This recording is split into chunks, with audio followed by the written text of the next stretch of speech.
샬롬, 류 선생의 구속사 천국 열차, 유도순 목사님의 신구약 성경 파노라마를 낭독하는 시간입니다. 지금은 여호수아 파노라마 10장입니다. 내 손에서 빼앗을 자가 없느니라. 도표 해설. 10장은 아모리 다삿 왕이 연합하여 자신들을 배반하고 이스라엘과 화친한 기브온을 공격한 내용입니다. 10장 도표를 보십시오. 다삿 왕이 기브온을 공격한 이유는 화친하여 이스라엘에게 부속되었기 때문입니다. 기브온이 전에는 그들 편이었으나 이제는 화친하여 이스라엘 편이 된 것입니다. 기브온 사람들이 여호수아에게 우리를 구조하소서 하고 구원을 간구합니다.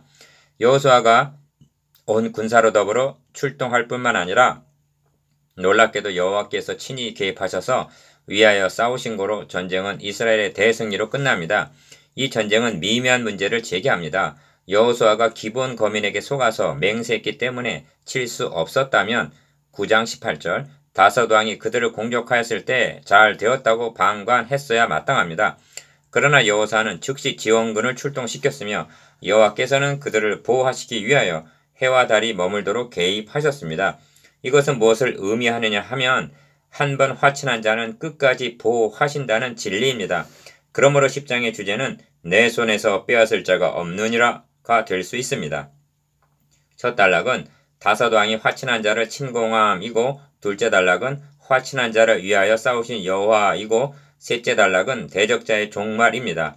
그렇다면 10장을 통하여 말씀하고자 하는 구속사적 의미가 무엇일까요? 내용 관찰. 10장은 아이성이 여리고성처럼 함락되었다는 것과 아이성보다 크고 강한 기브온 거민이 이스라엘과 화친하여 그들 중에 있다함을 예루살렘 왕 아도니세덱이 듣고 크게 두려워하였다라고 시작이 됩니다. 1절 2절 그는 아이성이 진멸되었다는 심판의 소식과 기브온 거민이 화친하여 그 중에 있다는 복음의 소식 두 가지 소식을 다 들었습니다. 그는 둘 중에 어떤 길을 택할 것인가? 예루살렘 왕은 화친하는 길을 택하지 않고 다른 네 왕과 동맹하여 기브온을 치자하고 대적하는 길을 택하였던 것입니다. 본문을 유의해서 보아야 할 점은 다섯 왕은 직접적으로 이스라엘을 공격해온 것이 아니라 기브온을 공격했다는 점입니다. 왜 그랬습니까? 오직 하나 그들이 하나님의 군대와 화친했기 때문입니다.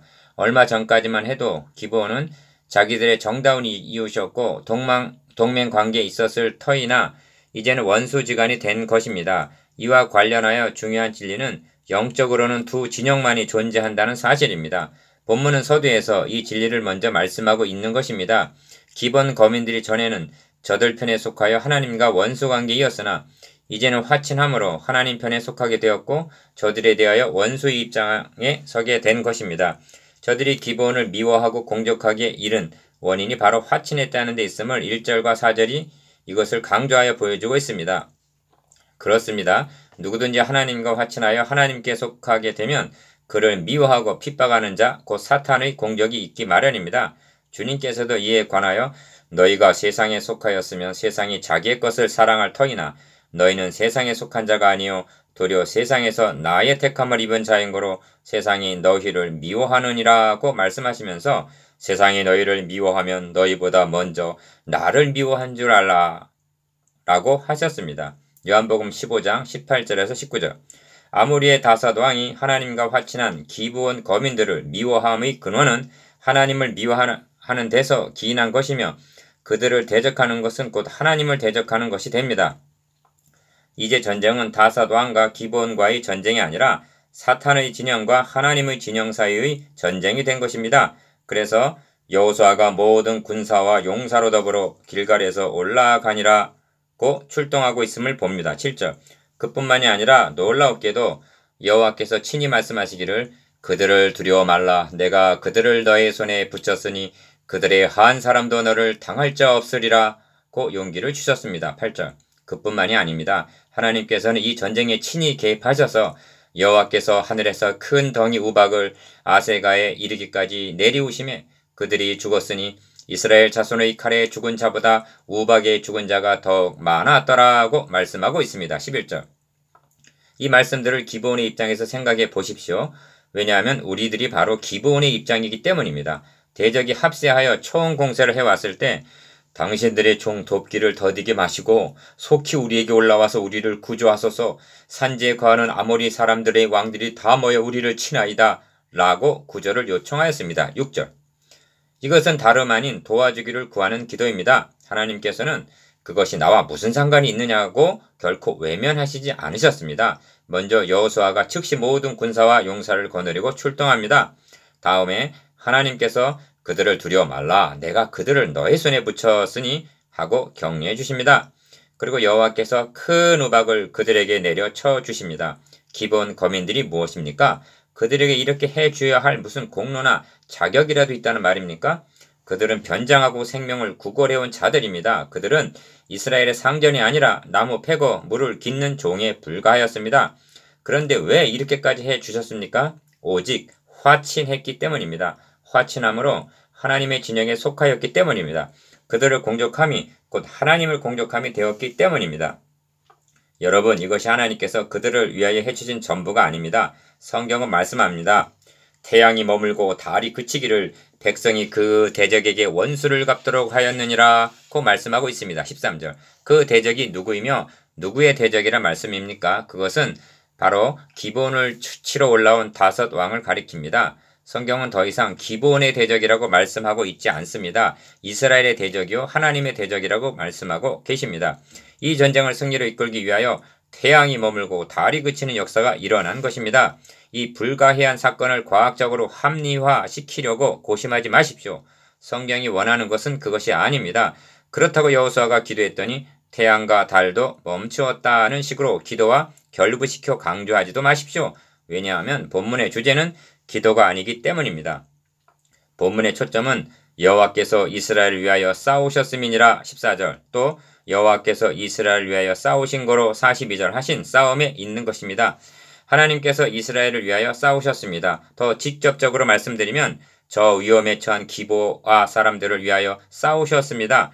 그들을 위하여 태양과 달을 멈추는 일을 행하셨습니다. 태양과 달이 머물렀다는 이적 자체는 알고 있으나 그 이적이 하나님과 화친한 기본 거민을 보호하시려는 문맥에서 행하여졌음을 기억하고 있는 성도는 많지 않습니다. 10장에서 이 감사와 감격을 놓쳐서는 안 됩니다. 그들이 전에는 하나님과 원수였으나 이제는 화친했다는 이유로 보호를 받고 있는 것입니다. 하나님이 결코 나는 모른다 하지 않으셨습니다. 즉시 개입하셨습니다. 이 싸움에 여호와의 군대가 동원되었으며 우박이 사용되었고 태양과 달도 멈추는 엄청난 기사와 이적이 베풀어진 것입니다. 우리들에게 향하신 하나님의 구속의 은총은 여기가 끝은 아닙니다. 사망의 세력을 잡은 자, 곧 마귀를 멸하시고 우리를 구출해 주시기 위해서 하나님의 아들이 사망의 소굴에 친히 들어가시는 일이 일어났습니다. 이 십자가 사건은 태양과 달이 멈추었다는 사건과는 비교할 수도 없는 경이로운 일인 것입니다. 구속의 역사는 싸움입니다. 그 싸움은 사망편에 속하였던 영혼들을 이끌어 생명으로 옮기는 싸움입니다. 또한 화친한 자들을 머리카락 하나 상하지 못하도록 지켜주시는 싸움입니다. 이것이 본문을 통하여 말씀하시고자 하는 핵심입니다. 성경의 증거를 보십시오. 악한 자가 저를 만지지도 못하느니라. 요한일서 5장 18절. 내가 저희에게 영생을 주노니 영원히 멸망치 아니할 터요. 또한 저희를 내 손에서 빼앗을 자가 없느니라. 저희를 주신 내 아버지는 만유보다 크심에 아무도 아버지 손에서 빼앗을 수 없느니라. 요한복음 10장 28절에서 29절. 아시겠습니까? 오늘 본문을 통하여 말씀하시고자 하는 바를 5 왕은 도망하여 막게다의 굴에 숨었습니다. 16절. 여호사는 이 5 왕을 끌어내어 이스라엘 모든 사람을 부르고 자기와 함께 갔던 군장들에게 이르되 가까이 와서 이 왕들의 목을 밟으라고 명하십니다. 24절. 왜 이렇게 하였을까요? 앞으로의 싸움에서 두려워 말며 놀라지 말고 마음을 강하게 하라.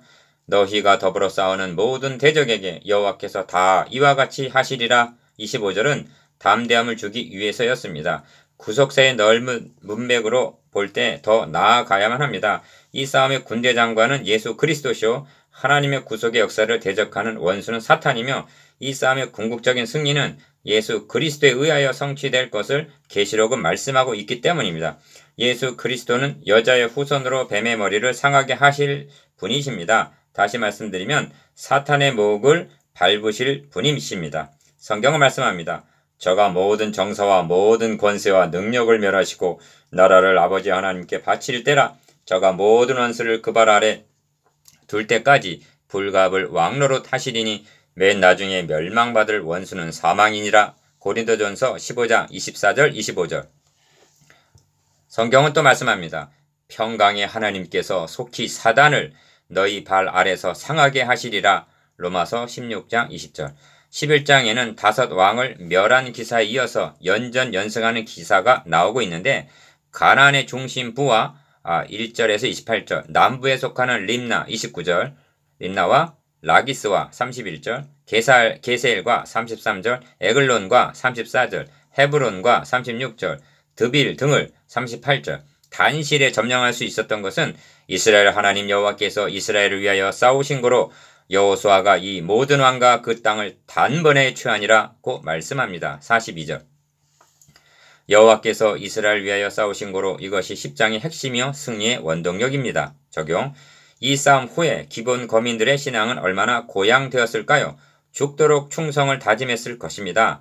그렇다면 우리는 어떠하여야만 합니까? 사도 바울은 자신의 사역을 선한 싸움을 싸운 것이라고 말씀합니다. 너희에게도 같은 싸움이 있으니 너희가 내 안에서 본 바요 이제도 내 안에서 듣는 바니라고 말씀합니다. 빌립보서 1장 30절. 우리가 싸워야 할 선한 싸움이 무엇이겠습니까? 너희는 가서 모든 족속으로 제자를 삼으라. 마태복음 28장 19절 라고 하심은 그들을 우리 손에 붙이셨음을 의미합니다. 참고 사도행전 27장 24절. 두려워 말고 마음을 강하게 하고 담대히 나가 싸우십시다. 사탄의 목을 발로 밟을 때까지 말입니다. 나누어 봅시다. 1. 다사도왕이 왜 기브온을 공격했습니까? 2. 그들을 위하여 어떤 일이 동원되었습니까? 3. 다사도왕의 목을 밟은 구속사적 의미가 무엇입니까? 암송. 여호와께서 이스라엘 위하여 싸우신 고로 14절 42절.